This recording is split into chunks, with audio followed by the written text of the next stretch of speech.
নমস্কাৰ, আজি এটা ৰেচিপি লৈ আহিছোঁ আপোনালোকৰ মাজলৈ আৰু আপোনালোকে এইটো ৰেচিপি কোনে কোনে বনাইছা জনাবচোন। এফালে ৰাতিপুৱা আহিলোঁ বাৰীলৈ বুলি, বাৰীত হালধি অকণমান কেঁচা হালধি লাগে আৰু এয়া কেঁচা হালধি অকণমান খানিবলৈ বুলি আহিলোঁ আৰু এইফালে অকণমান খানি ল'লোঁ, গোটেইখিনি নালাগে পিছে অকণমান সৰহকৈয়ে খান্দিলোঁ আৰু এইফালে কেঁচা হালধি অকণমান খানি লৈ আহিলোঁ। আজি পিছে ৰেচিপিটো বৌয়ে বনাব, মই নবনাওঁ। এইফালে মই যোগাৰ কৰিয়ে দিছোঁ আৰু এইফালে ধুনীয়াকৈ এয়া হৈছে আজৱাইন তিয়াই থোৱা আছিলে তাৰে পিচি লৈছে আৰু এইফালে আদা নহৰু এয়া পিঁয়াজ আৰু এয়া কেঁচা হালধি যে আনিছিলোঁ তাৰে অকণমান আৰু এইফালে জলকীয়া জ্বলা অকণ হ'লে মানে ভাল লাগে বোলে। আৰু এইফালে বৌয়ে পিছে আগত বনাইছে আৰু খাই মানে ইমানেই টেষ্টি লাগে নহয় আৰু সেইকণ আঞ্জা হ'লে মানে বেলেগ একো নহ'লেও চলি যায়। আৰু এয়া মাছ, কালি মাছ আছিলে, কালিয়ে ৰৈ যোৱা মাছ অলপ আছিলে তাৰে দি এতিয়া বৌয়ে বনাব ধুনীয়াকৈ।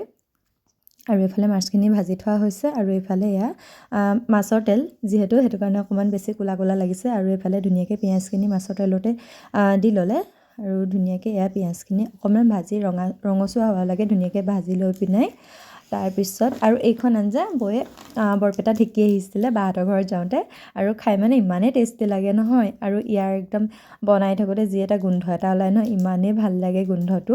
আৰু এইফালে ধুনীয়াকৈ আদা নহৰুখিনি জলকীয়াখিনি দি পিনে পিঁয়াজ দি পিনে সকলো লৰাই পিনে ধুনীয়াকৈ ভাজি লৈছে। মানে বহুত ভাল লাগে, আপোনালোকে যোনে যোনে এতিয়ালৈকে খোৱা নাই এইকণ আঞ্জা খাই চাবচোন। আৰু ইয়াতে হালধি দিব নালাগে কাৰণ কেঁচা হালধি যিহেতু দিয়া হৈছে, হালধিখিনিও ইয়াতে দি দিলে, দি পিনে এয়া আজৱাইনখিনিও দি দিছে লগতে আৰু দি পিনে অকণমান টাইম ভাজিব। আৰু ইয়াতে আলু লাগিব, বইল আলু বইল কৰি থোৱা আছে বাৰু। আৰু আমাৰ ঘৰত মানুহ অকণমান সৰহ কাৰণে অকণমান বেছিকৈ মানে বনাইছে আৰু আপোনালোকৰ ঘৰত যদি মানুহ তাকৰ তেনেহ'লে কমকৈ আলু দি পিনে ধুনীয়াকৈ বনাই খাই চাব পাৰে।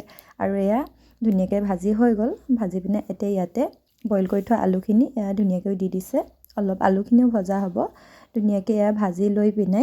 আৰু আপোনালোকে মানে এদিন হ'লেও খাই চাবচোন এখন আঞ্জা, ইমান মানে ভাল লাগে নহয় আৰু একদম গোন্ধটোতে মানে খাওঁ খাওঁ লাগে কৈছোঁ নহয়। আৰু এইফালে ধুনীয়াকৈ আলুখিনিও দিলে, আলুখিনি ধুই পিনে ধুনীয়াকৈ ভাজি লৈছে। আৰু ইয়াৰ আগতে এদিন বৌয়ে বনাই খুৱাইছিলে বাহঁতৰ ঘৰৰ পৰা অহাৰ পিছতে, খাই মানে ইমানেই ভাল লাগিলে। আৰু সেইদিনাখিনি কিন্তু অকণমান বনাইছিলে, বেছি বনোৱা নাছিলে, মাছৰ মাথাইদি বনাইছিলে সেইদিনাখিনি।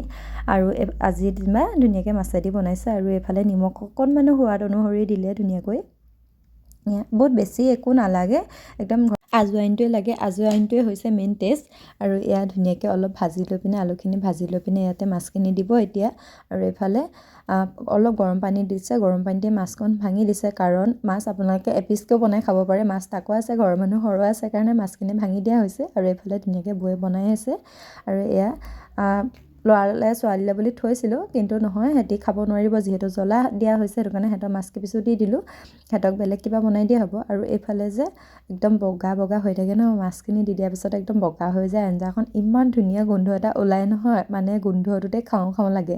আৰু এইফালে যিহেতু কেঁচা হালধি দিয়া হৈছে সেইটো কাৰণে হালধি দিয়া নাই কাৰণে বগা হৈ আছে। মোৰ দৰে যদি আপোনালোকৰ এইটো ৰেচিপি নোখোৱাকৈ আছিলে তেন্তে এদিন খাই চাব পাৰে, বিৰাটেই টেষ্টি হয়। আৰু ভিডিঅ'টো চাই কেনেকুৱা পালে তেন্তে জনাব আপোনালোকে। Bye bye.